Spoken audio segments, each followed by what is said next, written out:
Delano was 6 years old when the contagion struck his neighborhood in New Haven, Connecticut. There was a morgue just down the road. Coffins began spilling onto the sidewalk. It made the right stage for an exciting new game. "We thought, boy, this is often great," he recalled. "It's like climbing the pyramids.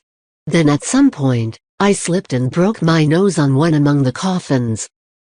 My mother was very upset. She said, 'Didn't I realize there have been people in those boxes who had died?'" Delano's record, recorded in Catherine Arnold's History of the 1918 Spanish influenza pandemic, embodies a significant part of that calamity, the overall population nature of death. Coffins became a feature of lifestyle, stacked on sidewalks and in people's front rooms. Streets were stuck daybreak to sunset with horse-drawn hearses, heading for the burial grounds. A century on, death has vanished from the boulevards of America. The 2020 pandemic is memorable not for coffins piled high except for data modeling and statistics. For many Americans, the figure of 85,901 deaths within the U.S. is as visceral because it gets. An infection that is in itself imperceptible has produced an across-the-country reaction during which the chief outrageous sign of the ailment, death toll, is undetectable as well.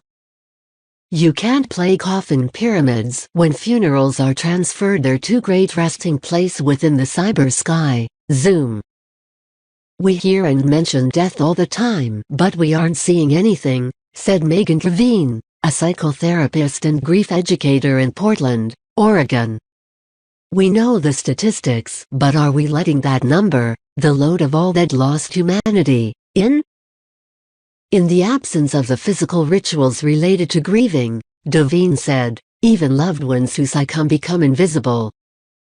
You can't be at their bedside once they are dying. You can't attend their funeral or viewing.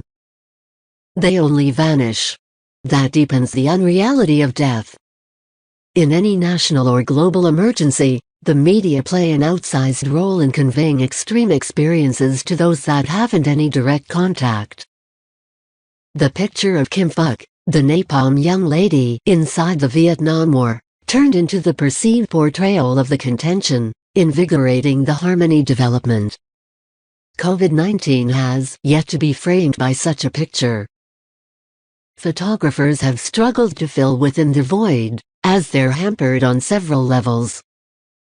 Privacy laws make access to hospitals extremely difficult. Photographers are hit by the dearth of protective gear which they have to protect their own health. A drag compounded by the fears of stories organizations hesitant to require on obligation were their workers to fall debilitated or bite the dust. One of the various surreal aspects of coronavirus within the U.S. is that photographers are surrounded by one among the most important rolling news stories of their lifetimes, yet are being forced to take a seat idle. The National Press Photographers Association (NPA) as of late held a gathering pledges drive for specialists whose work has evaporated.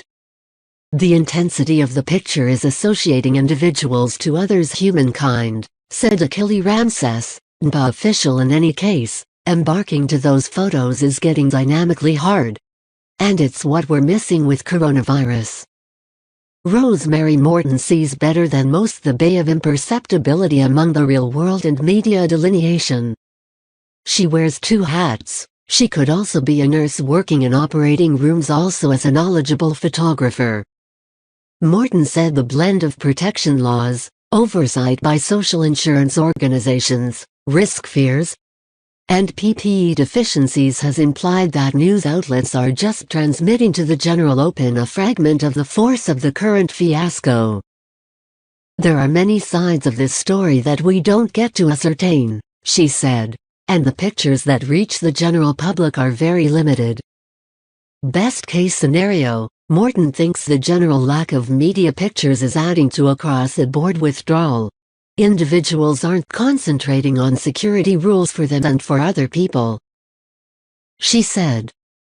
Ralph Begleiter, a previous CNN strategic reporter and University of Delaware news coverage teacher, has a first-hand understanding of the significance of media visuals in balancing the intangibility of death.